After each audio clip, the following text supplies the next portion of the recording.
Tok nenek kita duk cerita dulu. Ya.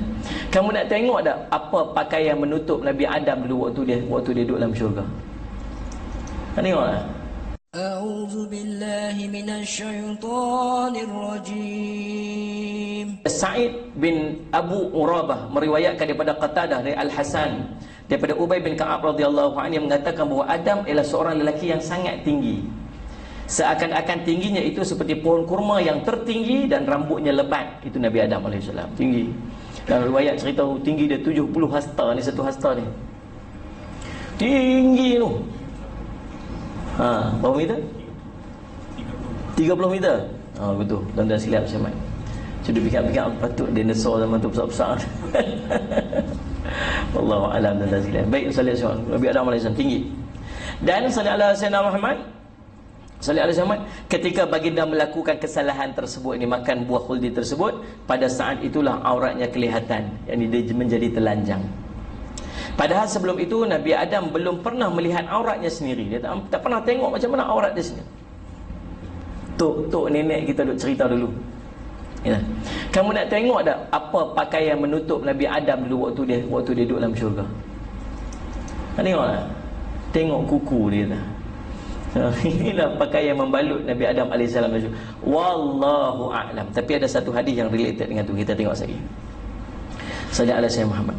Maka baginda pun lari ke dalam kebun syurga dan salah satu pohon syurga bergantung pada kepalanya. Maka Adam berkata kepada pohon tersebut, lepaskan saya. Tapi pohon itu berkata, sesungguhnya saya tidak akan melepaskan kamu. Kemudian Tuhan menyerunya, hai Adam, apakah engkau akan lari daripadaku? Nah, Adam menjawab, wahai Tuhanku, sungguhnya aku merasa malu kepada kamu.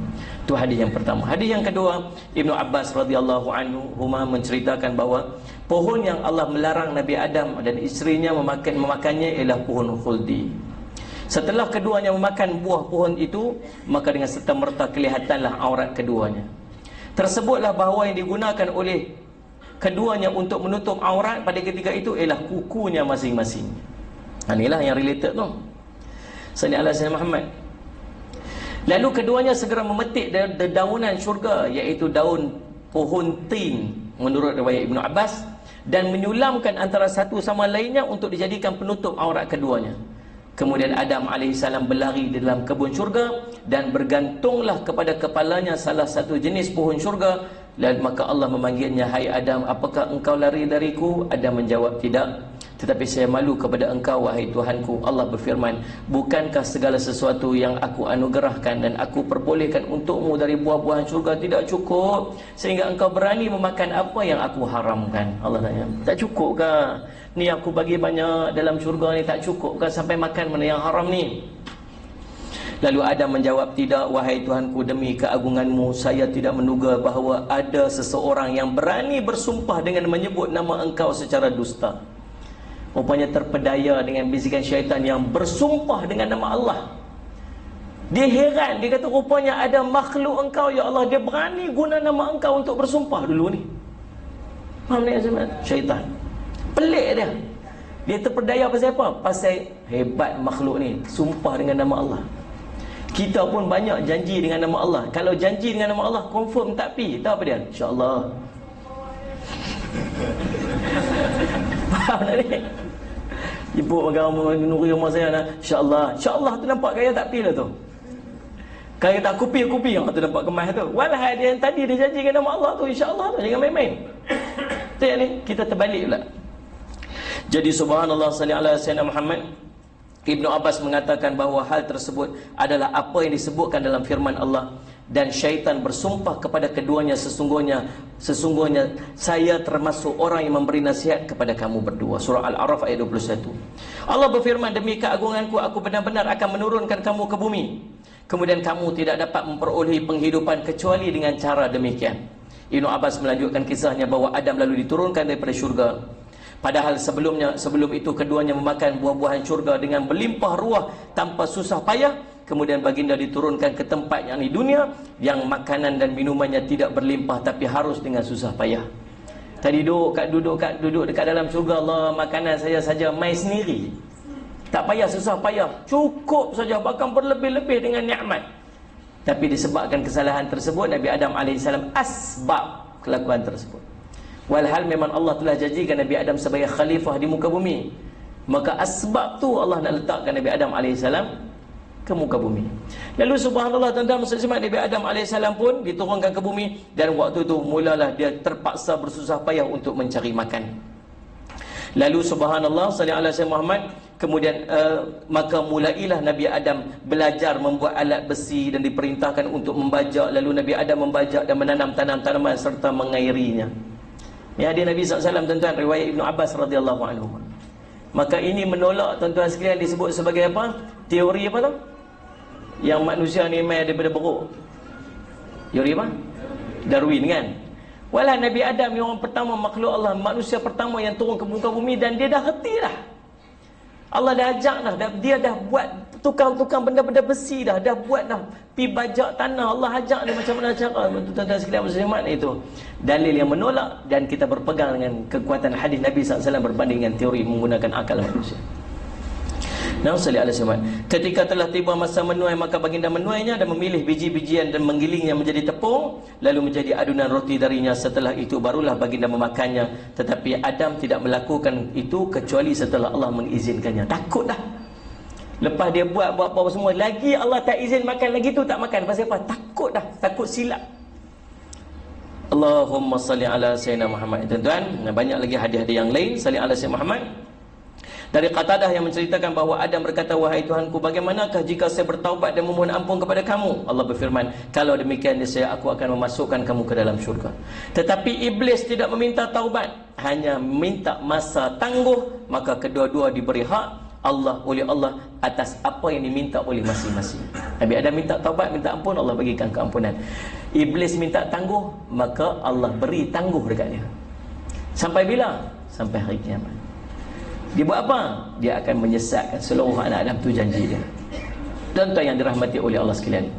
Dan bila dia berjanji dia nak menyesatkan Nabi Adam, dia tak mungkir janji dia. Tiap hari dia berusaha untuk menyesatkan Nabi Adam, dan menyesatkan Bani Adam, anak-anak Adam.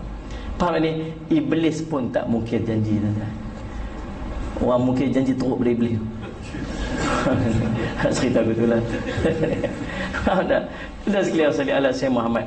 Tuan-tuan, ada satu riwayat daripada Imam At-Tabarani sallallahu alaihi Muhammad, Al-Hakim dan Imam Al-Baihaqi, cerita macam mana Nabi Adam alaihi salam sallallahu alaihi Muhammad bertawassul dengan nama Nabi SAW waktu dia minta ampun kepada Allah. Ini satu hadis tuan-tuan yang tercatat dalam Mustadrak Al-Hakim sallallahu alaihi Muhammad.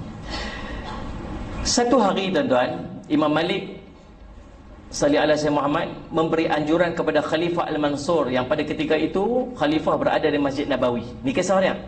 Tuan dah dengar ni elok. Berapa minit kita berhenti? Pukul 8.45 kita berhenti, insyaAllah. Lepas tu kita sembahyang Isyak, lagi Habib Ali nak main. Sallallahu alaihi wasallam. Waktu Khalifah Al-Mansur duduk di Masjid Nabawi, dia tanya kepada Imam Malik. Imam Malik ni dia panggil Imam Haramain, dua tanah haram. Dia kata, saya sebaiknya menghadap kiblat ke atau nak menghadap Nabi SAW waktu doa ni? Terjaga Imam Malik jawab apa? Nak menghadap kiblat ke? Kan kiblat kat belakang. Imam makam Nabi SAW duduk kat sini, kan kita duduk pi. Kalau kita nak menghadap arah kiblat, kena pusing kat sana membelakangi Nabi. Kalau nak menghadap kat Nabi, kalau nak doa, macam tu, jadi confused. Kita pun kadang doa angkat tangan tu, polis tu kata, suruh dia doa. Ni kita kat tengok, oh dia tarik tangan kita apa semua. Dia kata, doa kat sana, bukan doa kat sini. Mari kita tengok Imam Malik jawab apa. Imam Malik menjawab kepada khalifah, mengapa engkau memalingkan wajah kamu daripada baginda Nabi sallallahu alaihi wasallam? Padahal baginda adalah wasilahmu dan wasilah nenek kamu, datuk kamu Nabi Adam AS kepada Allah. Menghadaplah kepada baginda dan mohonlah pertolongan dengannya, Allah akan memberikan pertolongan dalam apa yang engkau minta. Sallallahu alaihi Muhammad. Nah, dalam surah Al-Baqarah ayat 37 mengenai tawassul Nabi Adam kepada Rasulullah SAW, fatalaqqa Adam min rabbih kalimatin fataba alaihi innahu huwat tawwabur rahim. Kemudian Adam menerima beberapa kalimat daripada Tuhannya, maka Allah menerima taubatnya, sesungguhnya Allah Maha penerima taubat lagi Maha penyayang. Sebenarnya tuan-tuan, sallallahu alaihi Muhammad, Nabi Adam ni manusia pertama yang diajak oleh Allah SWT agar taubatnya boleh diterima dengan bertawassul kepada Habibullah Muhammad sallallahu alaihi wasallam. Yang mana pada waktu tu baginda Nabi SAW belum wujud pun di dunia lagi ni, belum dilahirkan. Maka subhanallah, sallallahu alaihi wasallam Muhammad, kisahnya satu hari Nabi Adam alaihi salam, sallallahu alaihi wasallam Muhammad, berdoa kepada Allah waktu dia telah melakukan kesilapan makan buah khuldi ni. Dia kata, ya Allah, wahai Tuhanku, demi kebenaran Muhammad, aku mohon keampunan daripadamu. Allah bertanya dalam keadaan Allah Maha mengetahui. Macam mana engkau tahu tentang Muhammad walhal ia belum diciptakan? Macam mana kamu tahu? Allah tanya dalam keadaan Allah Maha mengetahui. Jangan kata apa Allah tanya, takkan Allah tak tahu kot. Nak bagi ilmu dekat kita. Maka tuan-tuan sallallahu alaihi wasallam Muhammad, sallallahu alaihi wasallam Muhammad, maka Nabi Adam menjawab, wahai Tuhanku, setelah engkau menciptakan aku dan meniupkan roh ke dalam jasadku, aku angkat kepalaku, kulihat pada tiang-tiang arash tertulis perkataan la ilaha illallah Muhammadur Rasulullah. Ada dah di pintu-pintu arash, di tiang-tiang arash, tuan-tuan sallallahu alaihi wasallam, telah pun tercatat la ilaha illallah Muhammadur Rasulullah. Maka sejak itu, kata Nabi Adam AS, aku mengetahui bahawa di samping namamu selalu terdapat nama makhluk yang paling engkau cintai. Sudah pasti orang itu bukan orang calang-calang. Sebab banding dia bersama, dia apa, pairing nama Allah sallallahu alaihi wasallam dengan nama Muhammad sallallahu alaihi wasallam. Maka Allah menegaskan, wahai Adam, engkau benar, dia memang makhluk yang paling aku cintai. Berdoalah kepadaku bihaqqihi, demi kebenarannya. Pasti engkau akan aku ampuni. Kalau bukan kerana Muhammad, engkau tidak aku ciptakan. Hadis riwayat Imam Al-Baihaqi, Imam At-Tabarani dan Imam Al-Hakim radhiyallahu anhu. Tuan-tuan, saya cukup hari ini.